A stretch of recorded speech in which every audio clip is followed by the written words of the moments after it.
Hello everyone.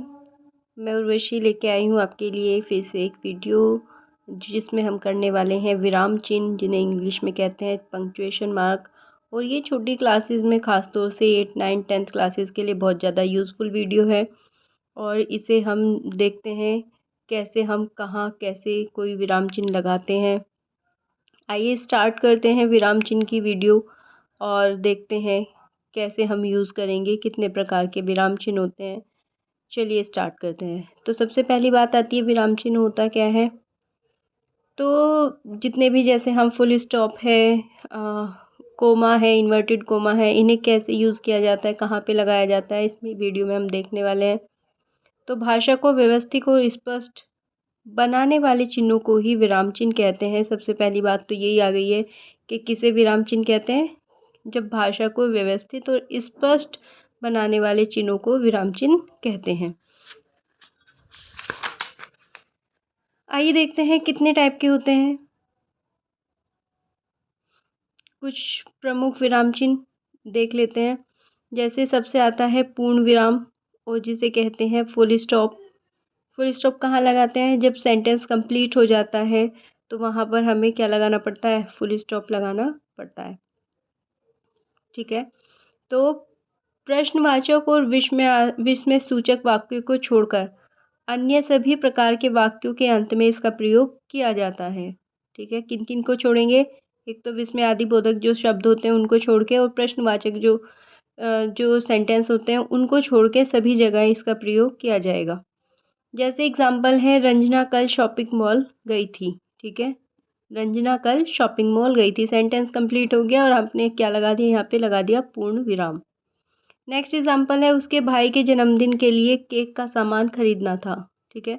तो यहाँ पे भी एक ही सेंटेंस में हमने पूरा अपनी बात कह दी और लास्ट में लगाया गया है पूर्ण विराम। फिर सेकंड आता है अल्प विराम। अल्प विराम मतलब कोमा। आप कोमे का यूज़ कहाँ करते हैं ये सबको पता है कि जब हमें अपनी एक सेंटेंस कंप्लीट करते हैं और उसे जब सेंटेंस हम बोलते हैं और हमें उसे थोड़ा सा बीच में कहीं रुकना होता है तो उसके लिए हम यूज़ करते हैं कोमा। ठीक है। बोलते हुए लिखते समय वाक्य में थोड़ा समय रुकने के लिए इसका प्रयोग किया जाता है। ठीक है। इसका प्रयोग कब किया जाता है? जब बोलते या लिखते समय हमें थोड़ा सा रुकने की ज़रूरत पड़े, तो इसका प्रयोग हम करेंगे। इसका प्रयोग निम्नलिखित जगहों पर किया जाता है। अब देखेंगे इसका भी प्रयोग कहाँ कहाँ करते हैं अल्प विराम का। जैसे पहला है इसका पॉइंट, शब्दों व संख्याओं को अलग अलग करने के लिए।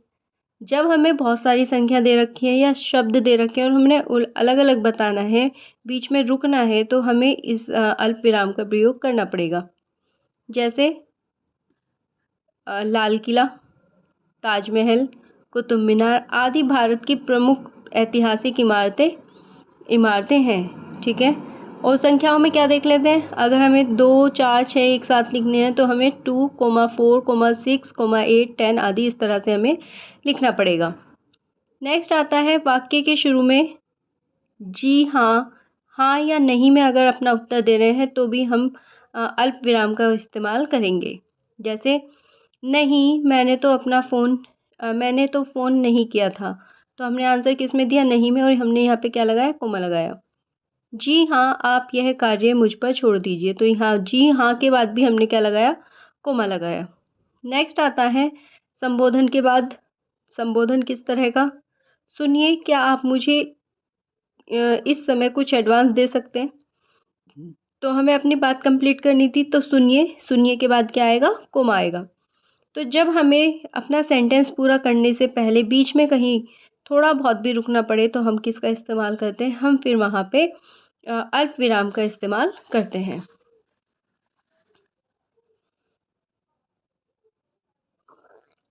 नेक्स्ट आता है दोहरे उद्धरण चिन्हों को लगाने से पहले। जैसे कि सुभिता ने कहा, मुझे अंधेरे से बहुत डर लगता है। ठीक है। तो inverted coma, double inverted coma, ये बात कही गई है कि उसे किस चीज़ से डर लगता है। तब भी हमें जब डबल इन्वर्टेड कोमा आप यूज़ कर रहे हो उससे पहले आपको क्या लगाना पड़ेगा? अल्प विराम या कोमा लगाना पड़ेगा। मिश्र वाक्यों में दोनों वाक्यों को जोड़ने के लिए तब भी हम अल्प विराम का इस्तेमाल करते हैं, क्योंकि मिश्र वाक्य आपने पढ़ रखे हैं। मिश्र वाक्य में दो वाक्यों को एक साथ जोड़ा जाता है और उसके बीच में लगाया जाता है कोमा। नेक्स्ट आता है वास्तव में, सचमुच, बस आदि शब्दों के बाद भी आप क्या इस्तेमाल करेंगे? अल्प विराम का इस्तेमाल करेंगे। नेक्स्ट पार्ट आता है पत्र लिखने के समय संबोधन के बाद, ठीक है ना, जैसे महोदय, महोदया, प्रिय मित्र आदि जब अगर हम लिखते हैं तो उसके बाद भी हम अल्प विराम का इस्तेमाल करेंगे। दिनांक लिखते समय भी आप कोमे का इस्तेमाल या अल्प विराम का इस्तेमाल करते हैं।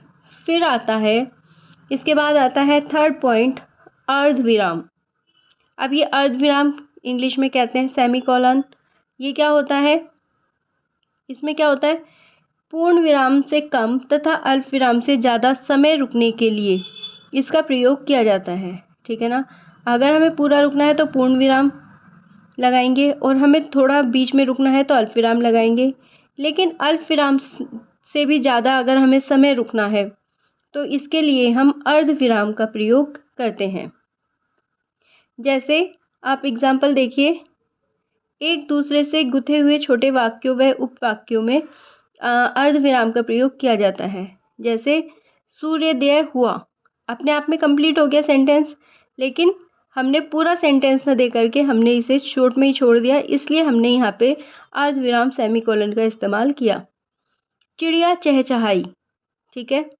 नेक्स्ट, कलियाँ खिल गई, प्रकृति मुस्कुराई।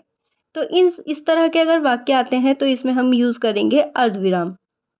दूसरा पॉइंट है, ऐसे स्थानों पर जहाँ अल्प विराम का प्रयोग बहुत अधिक हो या अल्प विराम लगाने से कुछ भ्रम उत्पन्न हो, उसके लिए भी हम क्या इस्तेमाल करते हैं? अर्ध विराम का इस्तेमाल करते हैं।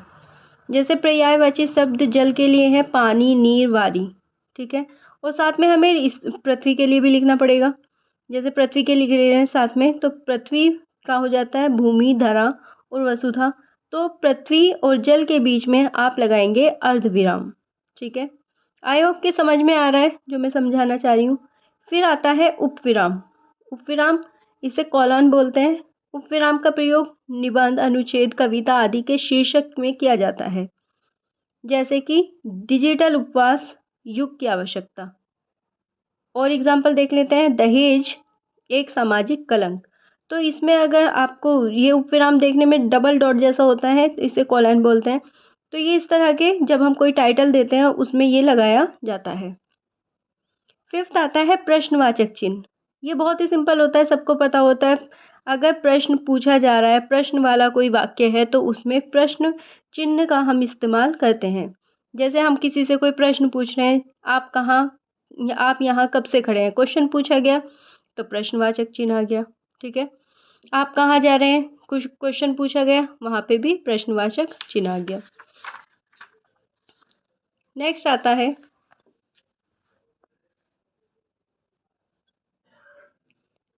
उद्धरण चिन्ह। उद्धरण चिन्ह क्या होते हैं? Inverted coma. इन्वर्टेड कोमा में क्या होता है, जब हमें कोई स्पेशल बात कहनी हो तब हम इसका प्रयोग करते हैं। अब ये भी कई तरह के होते हैं, दो तरह के होते हैं स्पेशली, घेरा उद्धरण चिन्ह या सिंगल इन्वर्टेड कोमा, और दोहरा उद्धरण चिन्ह double inverted coma. Single inverted coma में क्या आएगा? जैसे आपको पता है कि लगान और थ्री इडियट्स फिल्में लोगों के द्वारा काफ़ी पसंद की गई, या गोदान मुंशी प्रेमचंद की जो प्रसिद्ध रचना है, अगर हमें ये कुछ स्पेशल सी लग रही हैं ये चीज़ें, तो हम इसे सिंगल इन्वर्टेड कोमा में लिखेंगे। फिर डबल इन्वर्टेड कोमा कहाँ आता है? जैसे हमें कोई अपनी बात हाईलाइट करके दिखानी है, जैसे कि इसमें दिखाया गया है, दादाजी बोले पहले ज़माने की चीज़ें इतनी सस्ती होती थी कि 50 रुपये में भी थैला भरकर सामान आ जाता था। तो ये कुछ स्पेशल बात है, इसे दादाजी ने जो बात ये बोली है इसे दिखाएंगे हम डबल इन्वर्टेड कोमा में। फिर आता है सेवंथ पॉइंट, योजक चिन्ह। योजक चिन्ह क्या होते हैं? दो सेंटेंस को जोड़ने के लिए जो, या दो शब्दों को जोड़ने के लिए जो एक बीच में चिन्ह यूज़ होता है उसे हाइफन कहा जाता है। इसका इस्तेमाल कैसे करेंगे? विलोम शब्दों में कर सकते हैं, युग्म शब्दों में जोड़ने के लिए कर सकते हैं। जैसे घड़ी घड़ी, नगर नगर, या जैसे प्रेम घरना विलोम शब्द हो जाता है, भाई बहन, पति पत्नी, युग्म शब्द आदि जोड़ने के लिए इसका उपयोग करते हैं। फिर आता है निदेशक चिन्ह। निदेशक चिन्ह में डैश जिसे कहा जाता है, ये सूचना देने के लिए निर्देशक चिन्ह का उपयोग किया जाता है। ठीक है।